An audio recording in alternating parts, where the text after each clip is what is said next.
My name is Jennifer Christie. I'm a wife and a mother of 5, and I'm sharing my story of my youngest beautiful son.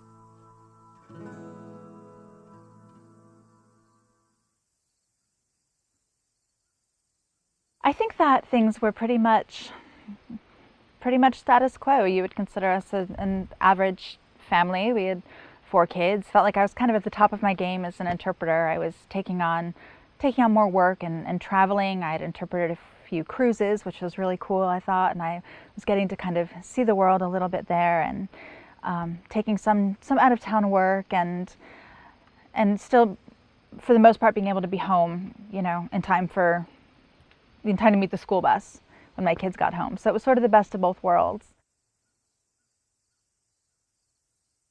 In January of 2014, I took a two-week assignment out of town. And the last day that I was there, I finished up my job and I went back to the hotel, and it was snowy. I wasn't really paying attention that day. I made it to my room and opened the door and dropped all my stuff inside and turned around to close the door, and there was a man in the doorway.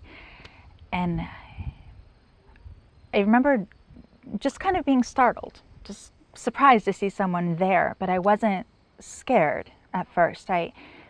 He seemed very young, college age maybe, like a couple of years older than my oldest. There was nothing that looked wrong. There was nothing that would make you look at him and think that he was capable of evil. It's not something that's recognizable. And before I could even process what someone might have been doing in my doorway, he hit me in the head, a closed fist, and things went kind of fuzzy. And he dragged me back into the room and he raped me. I've been asked a lot how long were you in the room, and I have no idea, minutes, hours, days. I broke a couple of ribs and some fingers trying to fight until I recognized that fighting was making it worse, and disappeared somewhere inside myself. So my memories are blotchy. Thankfully, there are things that happened to me that came out in the rape kit that I have no memory of, which I'm very grateful for. I woke up hearing someone scream. I was in a stairwell outside of the hotel. I was wearing a broken bra, and that's it. And it was below freezing temperatures, which actually probably saved my life because I had a brain bleed from the head injury. All during the rape kit, which is a several-hour process, I thought about what I could have done differently. I thought about how this was going to change me. I thought about how different the world seemed. I wondered if people could look at me from that point on and see that I was damaged or different. They would find glass embedded in my colon. I was violated with what appeared to have been a beer bottle that broke, and that would require 2 surgeries, including a complete bowel resection, just to make my body functional again. And I've been told not to share that because that's disturbing. And it's disturbing to me too. But I think that's important. I think it's important to share because rape is ugly and it shouldn't be sugar-coated. I was told by the policemen who were there at the time to not expect justice.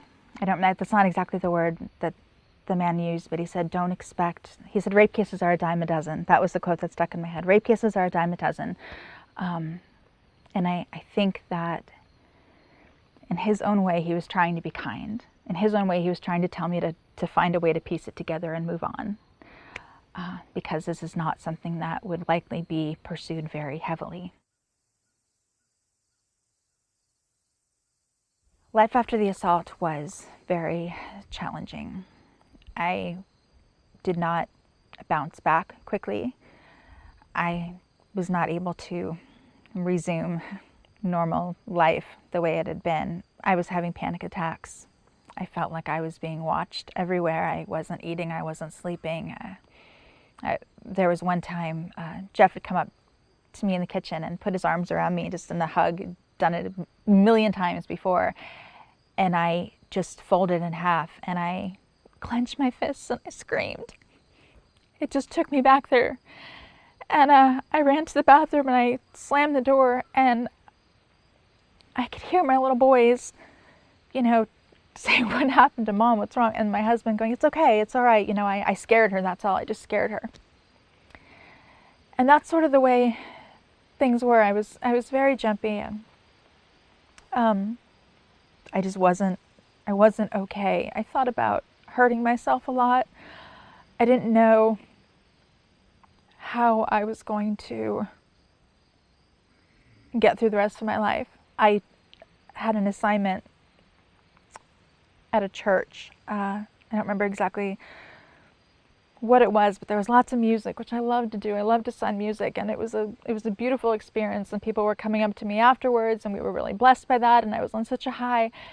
And I walked out into the parking lot, and it was dark, and I just felt like I was being watched. I just felt like this man was going to find me and attack me, and I couldn't catch my breath. I couldn't breathe. And the next thing I know, I'm running through the parking lot. I'm running through the trees, and I've got my phone, and I'm talking to Jeff, and I'm breathless. And I just, "You have to come get me. Something's going to happen." And he's like, "It's okay. Breathe. I'm on my way. I'm on my way."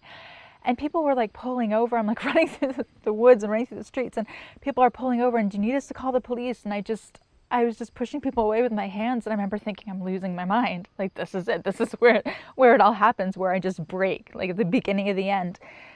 And I made it back to the church, and I walk inside, and I'm this crumpled mess. And one of the pastors comes over to me, and I just said, "I'm so sorry. I was raped about a week ago, and I think I'm having a panic attack. I might be losing my mind."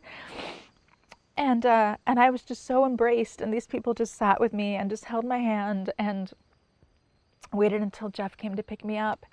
And one of the women who was there was actually knew of me because she worked in the organization that had sent someone to go out of town to be there for me when I had the rape kit done. So it was kind of an interesting twist, but I was not healing. I was not letting God heal me. I was angry, and I was second guessing myself, like many rape victims do, and why didn't I fight harder, and why didn't I do this, and what could I have done, and all the questions the police had asked me. Did I know him? Did I smile? Did I flirt? All these things were going in my head, and I didn't know, and it was not a good time. It was not a good time. Wow.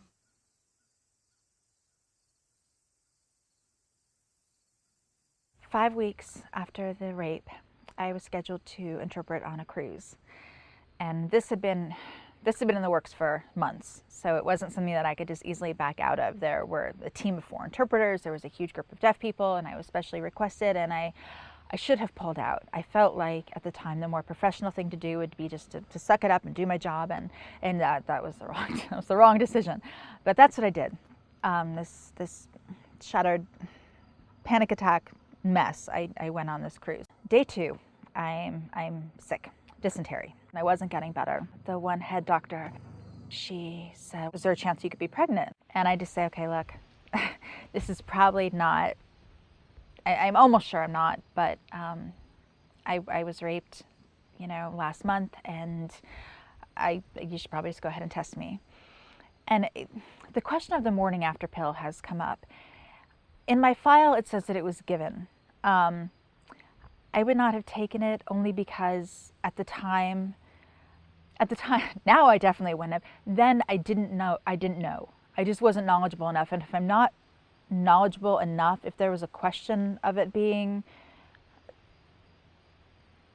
something akin to an abortion pill, I just wouldn't have been comfortable taking it. So I don't know for sure whether or not it was administered, but I was on other meds. I have rheumatoid arthritis, and I was on other meds that can sometimes lessen the efficacy of that. So there's my answer. That's often brought up. So why wasn't she given the morning after pill? I don't know. If I was, I wouldn't have taken it. So back to the ship. She gives me the pregnancy test, and this poor young doctor who is not at all what she had signed up for. She looks at it and she goes, "No, it's negative." And then she stops and she does one of these. And I was like, "What?" Like I've been pregnant quite a few times. What? It's probably nothing. I was like, "Let me see the test." And there was a second line, and I said, "That's positive." And she goes, "Maybe." And I said, "Not maybe." And she goes, "We'll test again." Because every pregnant woman has said that. "I'll test again because maybe you'll get a different result then." And we test again, and there's that second blue line. And I said, "That's positive." And I just stare at it. I feel like the world would be telling me, "You're pregnant from something horrible. You should be angry and disgusted." And I felt this rush of fierce protectiveness over this baby. And I remember just putting my hands on my stomach and saying, like, I have to tell my husband. I have to tell my husband. And she's like, "Well, you're in a lot of pain. We're gonna take you to the doctor, and we're gonna make sure that everything's okay, that there's not an intestinal blockage, that it's not a tubal." And I said, "Okay, well, I'll wait and hold off on telling Jeff until we know anything." And we made a stop in Cartagena, Colombia, and I was taken to this looked like a little garage, this little hospital, in this beautiful, colorful little city. And I had a translator with me, who I did not need, because as soon as they put that ultrasound in, there was a little pea, and I've seen those little peas before, and that little pea was my son. And I smiled at him. And that was Valentine's Day, 2014. And I went back to the ship and called Jeff, and I said, "Are you sitting down?" And he knew that I was sick because we had been emailing, but I hadn't called him. It's very pricey. And he said, "What's wrong?"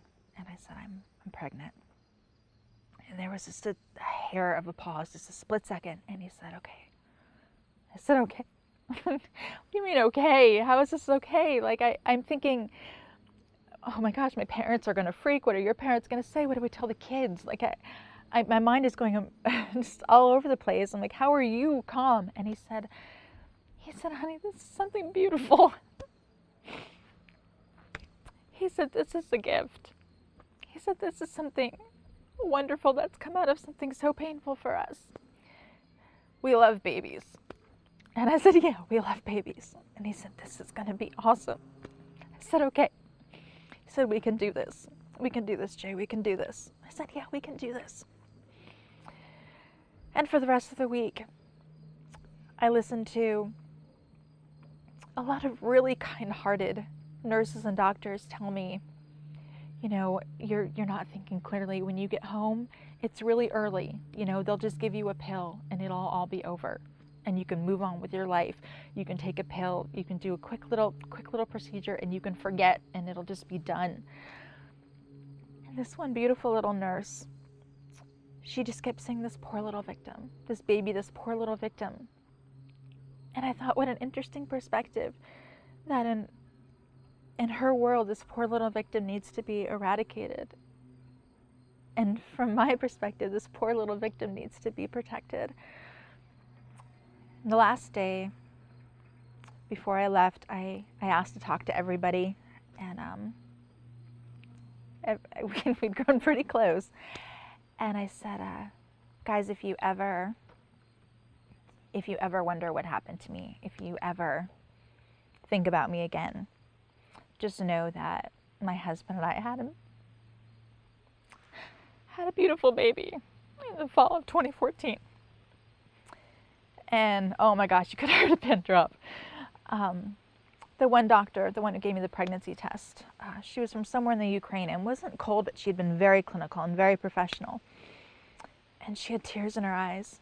And she just put her hand on my arm and she turned and she walked away. And this other doctor just said, "Did you ever think you could be so strong?" And I said, I don't really look at it as strength. I said, I'm just a woman and I'm having a baby. And that was how I found out.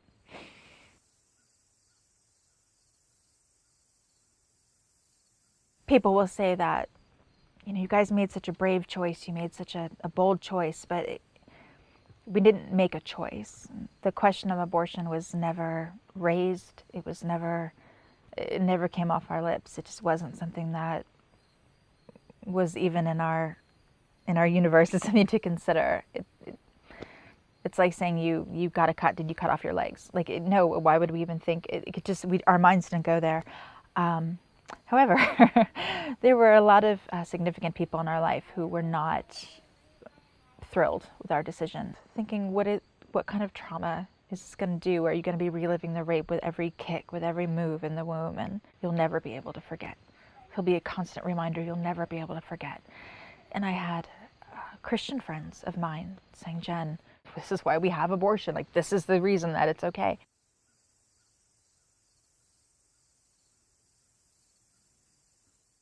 The pregnancy was very difficult, very complicated. I spent a lot of time in the hospital. I spent a lot of time in bed. The last several months I was in bed. And rather than feel resentful at all the changes in my life, I think the fact that we were so close to losing him so many times. I think from 24 weeks on, every time I went to the doctor, I pretty much went to the hospital. They're like, "All right, we got to put you on a monitor. You may have to deliver." And that's terrifying because I know what babies look like at 24, 25, 26, 27 weeks. And it's a long, hard road. And it's not one that you want for your child. And with each week that passed, I think my connection with him grew stronger, and my fierce mama bear love kind of grew more intense. And in the midst of all this chaos, there was always the light. There was always the baby was coming. And while we were trying to work through what I was trying to work through the rape as a woman, and why Jeff and I were working through what it meant for us as a married couple, at the same time we had this wonderful thing happening. That even though it was difficult and even though it was complicated, at the end of it all, there was going to be this baby, this wonderful baby, who we were all so excited and also so looking forward to meeting. And it felt very, I've said this before, it felt very, very healing having that kind of love, hearing so often that, you're never going to be able to forget. You're never going to be able to forget. And no, I'm not, regardless of what I did from the moment I found out that I was pregnant. Forgetting is never on the table. That doesn't happen. It's not that kind of world.